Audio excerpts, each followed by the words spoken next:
India and the government of the UK. This will be exchanged on the UK side by Sir Dominic Asquith, High Commissioner of UK to India, and on the Indian side by Shri Ramesh Abhishek, Secretary DIPP. May I invite the two signatories to please step forward.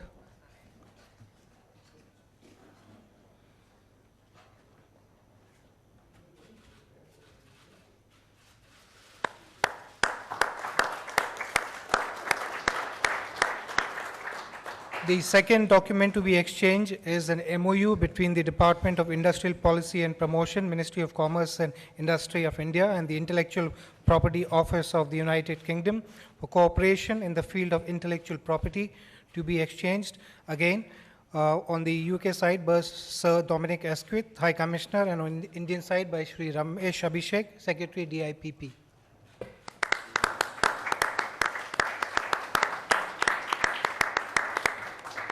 Excellencies, this concludes the exchange of agreements ceremony. Ladies and gentlemen, we will now have press remarks by the two leaders. May I first invite the Prime Minister of India, Shri Narendra Modi, to deliver his press remarks.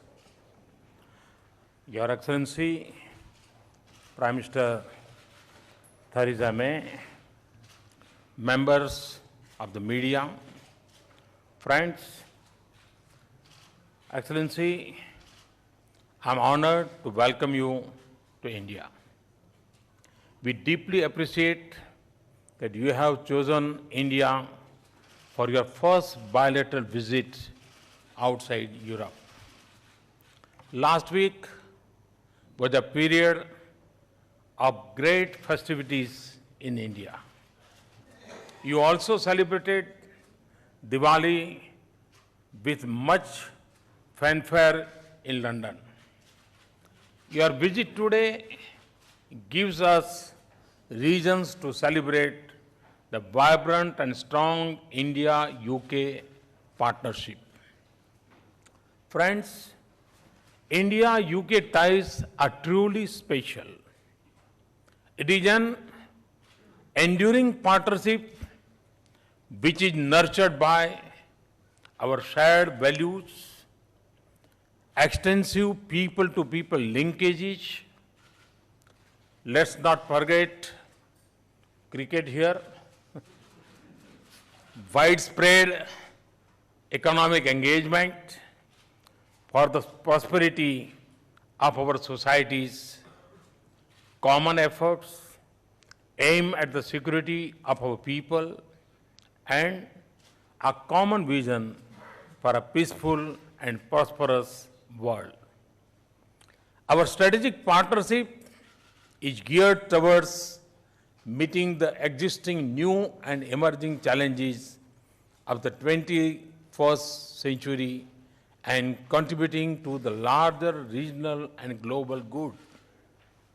Friends, in my extensive discussions with Prime Minister May, today we look at the full range of our partnership. The spread and depth of our engagement has indeed been impressive. We also agreed to add new dimensions and initiatives to broaden the scope of our linkages. Earlier this morning, Prime May and I jointly inaugurated the India-UK Tech Summit. It marked a fitting celebration of 2016 as the India-UK Year of Education, Innovation and Research. Science and technology is a vibrant and fast-growing space in our partnership.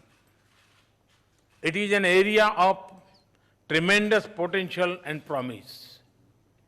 It allows for the convergence of novel ideas, new research and next-generation technologies, and brings the benefits of science and technology collaboration to the lives of common people, not just in India and the UK, but in the entire world.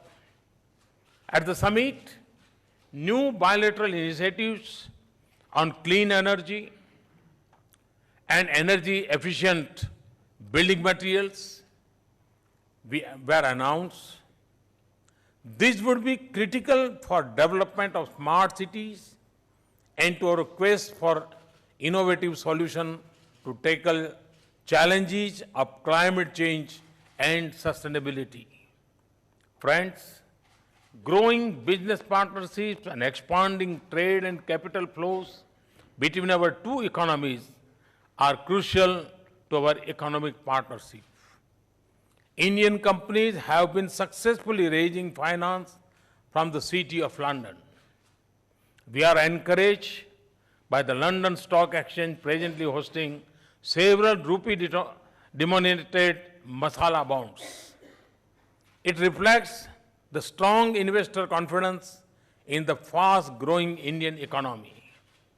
A meeting of the India-UK CEOs Forum held earlier today and their valuable recommendations would help us deepen business-to-business ties. The meeting of the India-UK Joint Economic and Trade Committee later this afternoon will take forward the business agenda. We have also agreed to establish a joint working group on trade. We believe that such a group should not only focus on ways to increase trade in goods, but also on the expansion of services trade, including through greater mobility of skilled professionals. Friends, I also discuss defense and security partnership with Prime Minister May. I encourage British companies to look at the multiple opportunities in the Indian defense sector. Looking beyond trade in defense equipment, I invite them to build partnerships with Indian enterprise that focus on manufacturing, technology transfer, and co-development.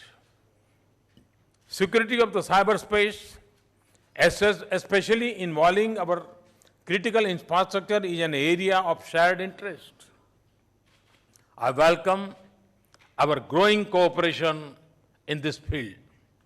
I also discussed with Prime Minister May ways to purposefully work together to combat the growing forces of radicalization and terrorism. We agreed that it is not a limited security challenge. Its arc of threat spread across nations and regions. Terrorists move across borders with ease and endanger the entire humanity.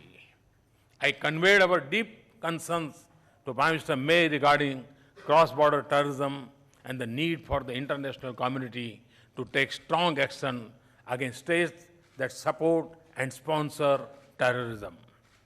Friends, India-UK global partnership is expanding. There is growing convergence of our views on leading global issues.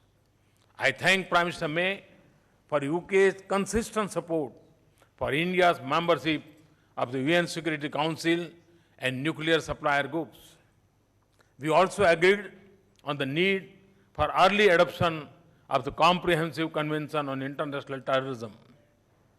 Excellency, our multifaceted relationship is indeed unique. Your visit to India and the outcome of our discussions today would add new dimensions and substance that would further strengthen India-UK partnership. I also take this opportunity to convey my best wishes to the English cricket team who will begin their campaign in Rajkot, Gujarat, day after tomorrow. May the best team win. Excellency, let me once again extend a very warm welcome to you and your delegation to India. Thank you. Thank you very much. I thank the Prime Minister for his statement. May I now invite Right Honourable Theresa May, Prime Minister of the United Kingdom, to deliver her press remarks. Thank you, and thank you, Prime Minister Modi, for welcoming me to Delhi today. I wanted to come to India on my first bilateral visit outside Europe because this relationship matters more than ever. India is a leading power in the world, the largest democracy, the fastest growing major economy, the second largest contributor to UN peacekeeping operations, a country that we would like to see take a permanent seat on the United Nations Security Council, and a natural partner for Britain. We want to work with India for our shared prosperity, our shared security, and as force for good in the world. Today, Prime Minister Modi and I have discussed how we can strengthen cooperation in all these areas. First, our shared prosperity. As leaders, we are both working to improve the livelihoods of our citizens, creating jobs, developing skills, investing in infrastructure, and supporting the technologies of the future. That creates opportunities for British businesses and investors here in India, and vice versa. Take your version of smart cities. Today, we have agreed a new partnership that will bring together government, investors, and experts to work together on urban development, unlocking opportunities worth £2 billion for British businesses over the next 5 years. This will focus on the dynamic state of Madhya Pradesh, with plans for more smart cities than anywhere else, and the historic city of Varanasi. Take the capital that's required for India's infrastructure. Since the launch of the first Masala bond in London in July, rupee-denominated bonds worth over £900 million have now been issued, and we expect a further 4 bonds with a total value of £600 million to be issued in the next 3 months. This is a vote of confidence in India's growth story, and it's a vote of confidence in London as the world's leading financial centre. Alongside this, the UK has agreed to invest £120 million in a joint fund that will lever private sector investment from the City of London to finance Indian infrastructure. So the potential to expand the commercial opportunities for both our countries is huge, and on this visit alone, more than £1 billion of business deals will be signed. But there's much more we can do. We are both firm supporters of free trade. We both want to be great exporting nations, and so we should work together for the long haul to break down the barriers to trade and investment. Here today, we've signed a new programme of cooperation to strengthen the protection and enforcement of intellectual property rights, which provides greater certainty for business. And the UK will share technical expertise on issues such as deregulation and tax to help make India an easier place to do business. We've also agreed to establish structured talks at officials level to identify what more we can do now before the UK leaves the EU to remove barriers to business. And this will pave the way for securing a deeper trade and investment relationship once the UK has left. Prime Minister Modi and I have also discussed how we can improve business travel for Indian visitors to the UK. The UK will make India the first visa country to have access to our registered traveller scheme, offering many Indians smoother and swifter clearance at the border. And we have invited the Indian government to become the first government in the world to nominate top business executives for the Great Club, our bespoke visa and immigration service. We've also agreed to establish a strategic dialogue on home affairs issues covering visas, returns, and organised crime. As part of this, the UK will consider further improvements to our visa offer if at the same time we can step up the speed and volume of returns of Indians with no right to remain in the UK. And the UK will continue to welcome the brightest and best of Indian students, with the latest figures showing that 9 out of 10 applications are granted. Turning to security issues, last year we agreed to establish an ambitious defence and international security partnership. We stand firmly behind that commitment, but now we need to translate that political will into results. The UK is ready to support the development of India's defence capabilities through Make in India, with technology transfer and by jointly promoting our defence equipment in other markets. Next week, our top defence officials will meet here in Delhi. We've tasked them with making progress on military training, collaboration on technology and equipment, and joint research on new capabilities. We're also committed to helping each other respond to new and emerging threats. As two countries that are at the forefront of digital innovation, we both know the huge opportunities that technology presents for our economies, but it can also pose a risk.